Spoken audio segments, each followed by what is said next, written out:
ಜಯರಾಮ್ ಅವ್ರ ಸಾವಿನಿಂದ ಪಾಲನ್ ಜಗತ್ತು ನಿಂತಿತ್ತು. ಹೊರಗಡೆ ಪ್ರಪಂಚ ಬಹಳ ವೇಗವಾಗಿ ಮುಂದಕ್ಕೆ ಸಾಗಿತ್ತು. ದೇಶ ಬಾಬರಿ ಮಂಡಲ ಕೆಂಡದಲ್ಲಿ ಬೇಯ್ತಿತ್ತು.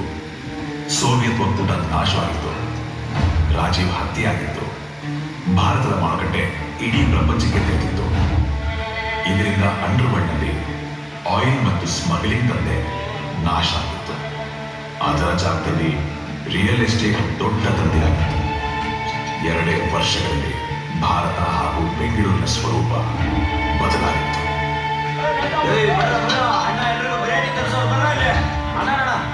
ನಾನು ವೆಜ್ಜು, ಅದಕ್ಕೆ ಈ ಗೊಬ್ಬಂಗೋಸ್ಕರ ಒಬ್ಬಟ್ಟು ಮಾಡ್ಸಕ್ಕಾಯ್ತದ ತಿನ್ನಲೇ. ಏನೋ ನೋಡ್ತಾ ಇದ್ದೀರಾ?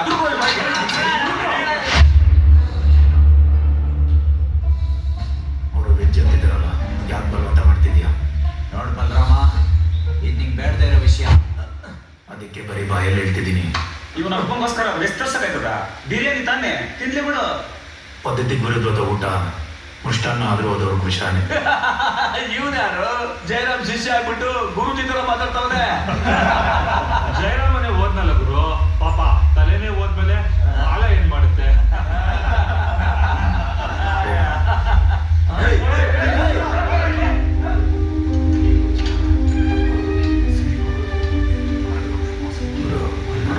ರಾಜ ಸೇಕು ನನ್ನ ಮಗ.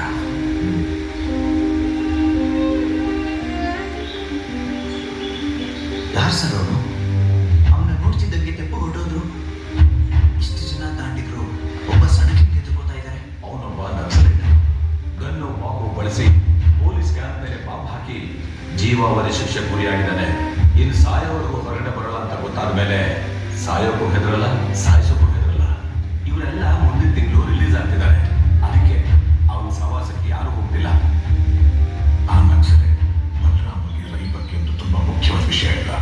ಜೋಕರ್ಸ್ ಯಾರವರು? ನಾನು ಬಂದಾಗಿಂದ ನೋಡ್ತಿದ್ದೀನಿ, ತುಂಬಾ ನೆಗರಾಡ್ತವ್ರೆ. ಅವರೆಲ್ಲ ಸಕಲೇಶ್ಪುರ ಹುಡುಗರು. ಸಕಲೇಶ್ಪುರ ಓನರ್ ಒಬ್ಬರ ಹತ್ರ ಎಸ್ಟೇಟ್ ಮಾರ್ತೀನಿ ಅಂತ ಅಡ್ವಾನ್ಸ್ ತಗೊಂಡು ಕೊನೆಗೆ ಉಲ್ಟಾ ಹೊಡೆದ. ದುಡ್ಡು ಕೊಟ್ಟವನು ರೈ ಹತ್ರ ಹೋಗಿ ಹೆಲ್ಪ್ ಕೇಳ್ದ. ರೈ ಒಂದು 20 ಜನ ಮಂಗಳೂರು ಹುಡುಗರನ್ನ ಕರ್ಕೊಂಡು ಈ ಡೀಲ್ಗೆ ಅಂತ ಸಕಲೇಶ್ಪುರಕ್ಕೆ ಬಂದ. ಈ ವಿಷಯ ಎಸ್ಟೇಟ್ ಓನರ್ ಗೊತ್ತಾಗಿ ರೈ ಬರೋದಕ್ಕೂ ಮುಂಚೆನೆ ಸುಮಾರು ಒಂದು 80 ಜನ ಫೈಟರ್ಸ್ನ ಕರೆಸಿ ರೆಡಿಯಾಗಿ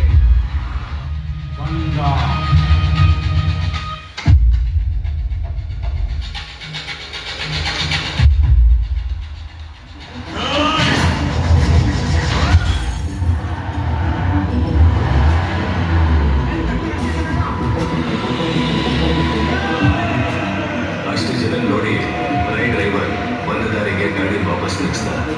ರೈ ಗ್ಯಾಂಗು ಕಾರಿಂದ ಕೆಳಗಿಳಿಯೋ ಧೈರ್ಯನೇ ಮಾಡಲಿಲ್ಲ.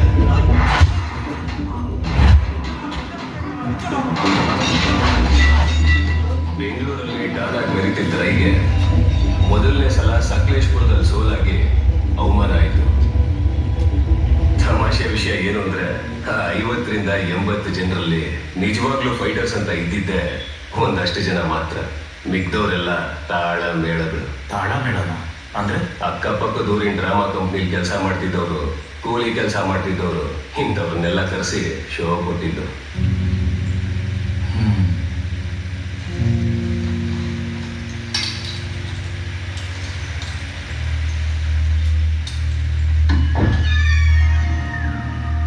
Good morning teacher. ನಿಮ್ಮನ್ನು ನೋಡಿದ್ರೆ ಅಯ್ಯೋ ಪಾಪ ಅನ್ಸುತ್ತೆ. உங்களுக்கு ಬೇರೆ ಚಾಯ್ಸೇ ಇಲ್ಲ. ಆಟ ಇಸ್ ಬ್ಯಾಡ್ ಚಟ. ನಮ್ಮ ಮೇಲೆ ಹಾಕಿರೋ ಕೇಸು ವಾಪಸ್ ವಾಂಗ್ನು. ಇನ್ನ ಉರ್ಜದ ಒಟ ಅಂಗಡ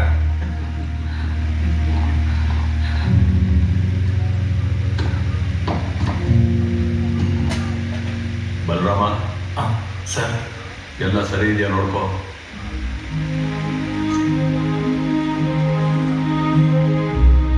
ಹೊರಡು, ಮತ್ಯಾವತ್ತೂ ಇಲ್ಲಿ ಬರೋ ಥರ ಕೆಲಸ ಮಾಡಬೇಡ.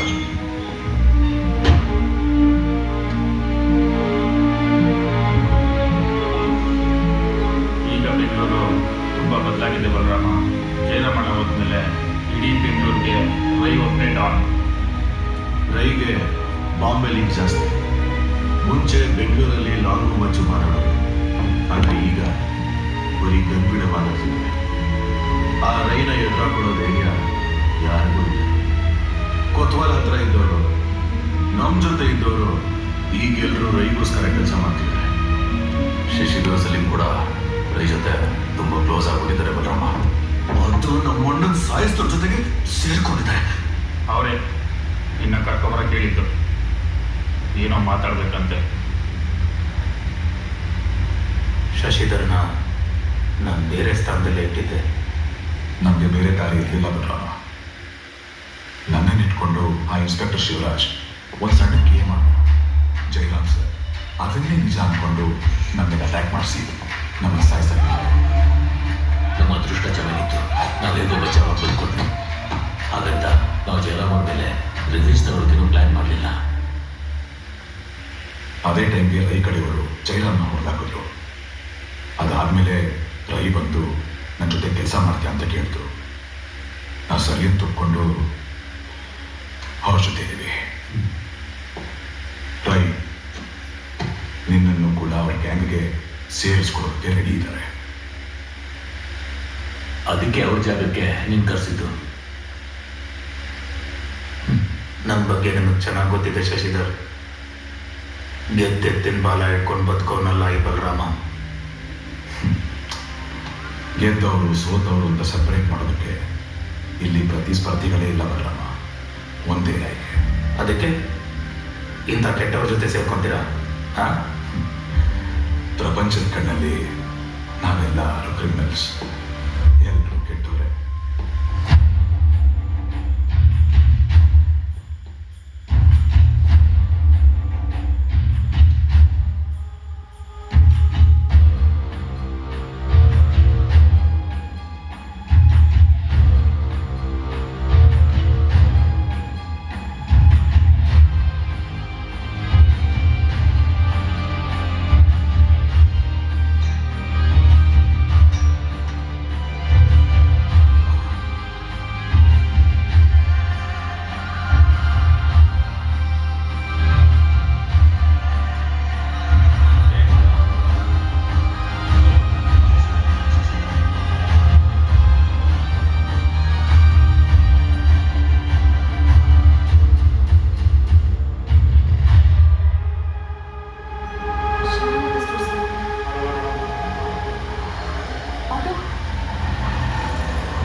ವಟಾರದಲ್ಲಿರೋರ್ನೆಲ್ಲ ಬಲವಂತವಾಗಿ ಹೊಡೆದು ಆಚೆ ಹಾಕಿದ್ರು. ಆ ವಟಾರ ಡೆಮಾಲಿಷನ್ ವಿರುದ್ಧ ಅಪ್ಪ ಒಬ್ರು ಲಾಯರ್ ಹುಡುಕಿ ಸ್ಟೇ ಆರ್ಡರ್ ತಂದರು. ಆಮೇಲೆ ಅವ್ರಿಗೆ ಹಾರ್ಟ್ ಅಟ್ಯಾಕ್ ಆಯಿತು. ಈಗ ಅವ್ರ ಪರವಾಗಿ ನಾನು ಕೋರ್ಟಲ್ಲಿ ಫೈಟ್ ಮಾಡ್ತಿದ್ದೀನಿ. ಈಗ ನೀನು ಬಂದಿದ್ಯಾ, ನನಗೂ ಸ್ವಲ್ಪ ಧೈರ್ಯ ಬಂತು. ನೀವಿನ್ನೂ ಯಾರನ್ನೂ ಮದುವೆ ಆಗಿಲ್ಲ, ಆಗೋದು ಇಲ್ಲ. ನೀನ್ ಮನ್ಸು ಮಾಡೋವರೆಗೂ.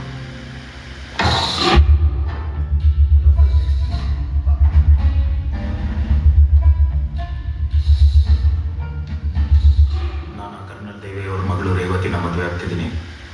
ಆ ವಠಾರನ ಬಿಟ್ಕೊಟ್ಬಿಡಿ. ಒಮ್ಮೆ ಬಾರಿ ಚುರುಕುಲ್ಲ. ಆ ಜಾಗದ ಮೇಲೆ ಎಷ್ಟು ಗೊತ್ತುಂಟು ಬರೋ ಮನೆಗೆ. ದುಡ್ಡಿನ ವ್ಯಾಲ್ಯೂ ನನಗೆ ಗೊತ್ತಿಲ್ಲ. ದೇವಯ್ಯವರು ನನ್ನ ಮೇಲೆ ನಂಬಿಕೆ ಇಟ್ಕೊಂಡಿದ್ರು. ಅದ್ರ ವ್ಯಾಲ್ಯೂ ನನಗೆ ಚೆನ್ನಾಗಿ ಗೊತ್ತಿದೆ. ಆ ನಂಬಿಕೆಗೋಸ್ಕರ ನನ್ನನ್ನು ನಾನೇ ಕಳ್ಕೊಳ್ಕೊ ರೆಡಿ ಇದ್ದೀನಿ. ಏಯ್ ಬಲರಾಮ, ಹುಬ್ಬನ ಥರ ಮಾತಾಡಬೇಡ. ನಿನಗೆ ಬೇಕಾಗಿರೋದನ್ನೆಲ್ಲ ಕೊಡಿಸೋದು ನನ್ನ ಜವಾಬ್ದಾರಿ. ನಮ್ಮ ಜೊತೆ ಕೆಲಸ ಮಾಡ. ನಾನಿನ್ನು ಯಾರ ಜೊತೆನೂ ಕೆಲಸ ಮಾಡಲ್ಲ. ನಿಮಗೇನಾದರೂ ಕೆಲಸ ಆಗಬೇಕು ಅಂದರೆ ಹೇಳಿ, ಮಾಡಿಕೊಡ್ತೀನಿ. ನಾವಾಗ ಪ್ರಾಪರ್ಟಿ ಬಿಟ್ಟು ದೊಡ್ಡ ಕೆಲಸ ಯಾವುದೂ ಇಲ್ಲ. ಸಕಲೇಶ್ಪುರದಲ್ಲಾಗಿದ್ದು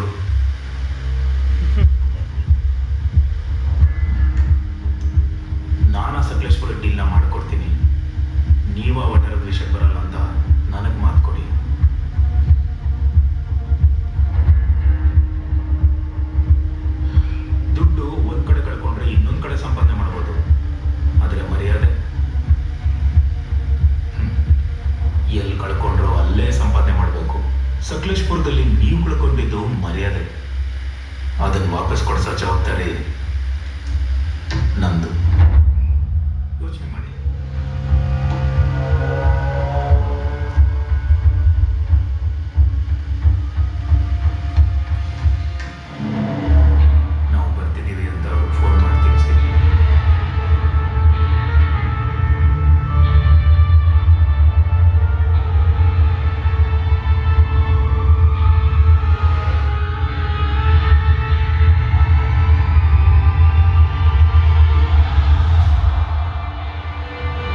ಬಲ ಜಾಸ್ತಿ ಜನ ಇದ್ದಾರೆ.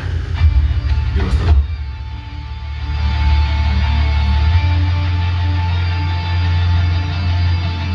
ಎಲ್ಲವನು ಇನ್ನು ಬಂದೇ ಇಲ್ಲ. ಅದು ಫೋನ್ ಮಾಡಿ ಬರ್ತೀವಿ ಅಂತ ಬರೀ ಹೇಳ್ಕಳಿಸ್ತಾನೆ. ಸೀನಾ ನಿಲ್ಸು.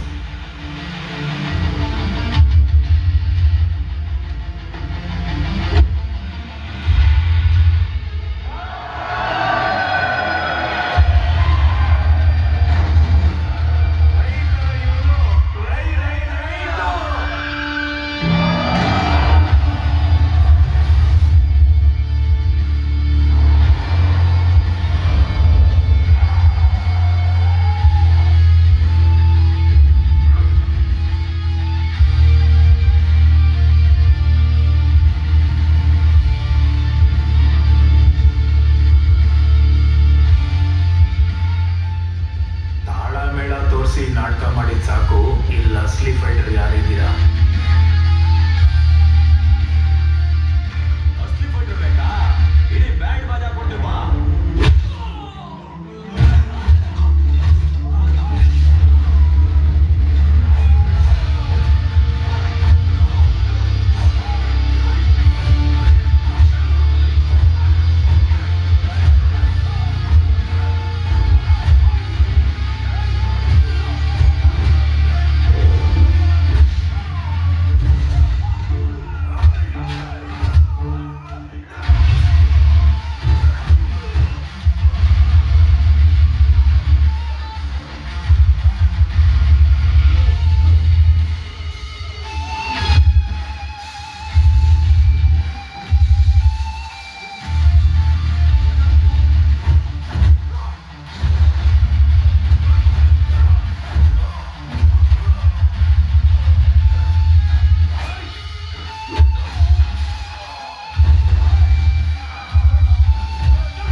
ಶಶಿ, ನೀವು ಹೇಳಿದ್ದು ಸತ್ಯವೇ.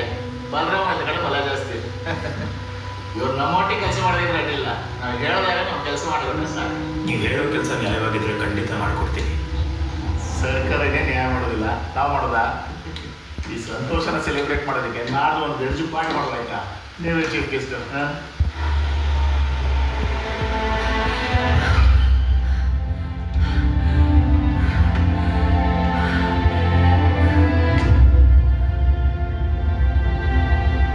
ಇವತ್ತಾದ್ರೂ ಸೀರೆ ಹಾಕೊಂಡ್ಬರ್ ಬಂದಿತ್ತು ನೀವು. ಯಾಕೆ? ನಾ ಹಾಕಿರೋದು ಚೆನ್ನಾಗಿಲ್ವಾ? ಇಲ್ಲರ ಚೆನ್ನಾಗಿದೆ. ಗುಂಡಿ ಹಾಕೋ.